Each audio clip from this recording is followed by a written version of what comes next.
აი, როდესაც უკვე გარდატეხის ასაკი მორჩა და ბიჭებიც გეპრანჭებოდნენ, თქვენც ეპრანჭებოდით.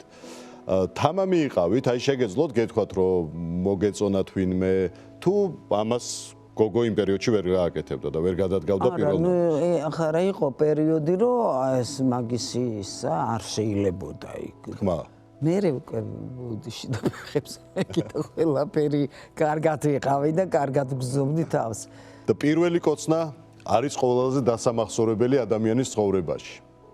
ეს უკვე სტუდენტობის დროს უკავშირდება თუ სკოლის პერიოდს? არ დავამთავრე სკოლა და ვიყავი სამეგრილოში, აბაშაში. და მომწონდა ერთი ხუჭი, თმიანი, ძალიან ლამაზი ბიჭი.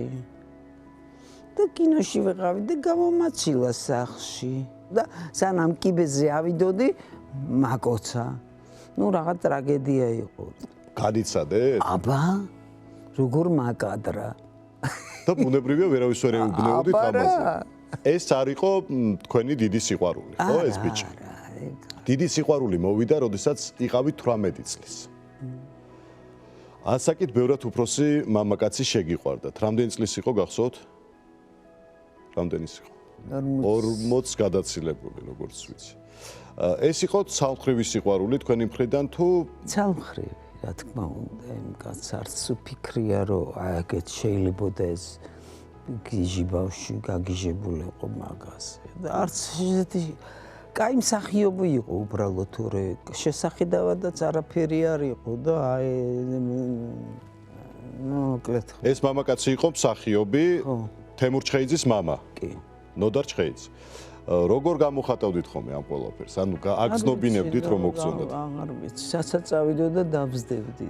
მეტი რა უნდა გამეკეთებინა. გეუბნეოდათ რამეს, რომ რატო დამდე? არაფერს. მაგრამ იცოდა რომ მოგწონდათ. კი, რა თქმა უნდა, მაგრამ არ იმჩნევდა. მაგრამ ერთხელ შეიმჩნია, როდესაც თეატრალური ინსტიტუტიდან გამოხვიდით. ხო, აი კი, ერთი მაშინ მივხვდი, რომ არ მოეწონა. იმიტომ რომ თურმე შემიძლია რომ ახალგაზრდებთან კარგად რა გითხრათ? კარგია ახალგაზრდებთან რაღაცა.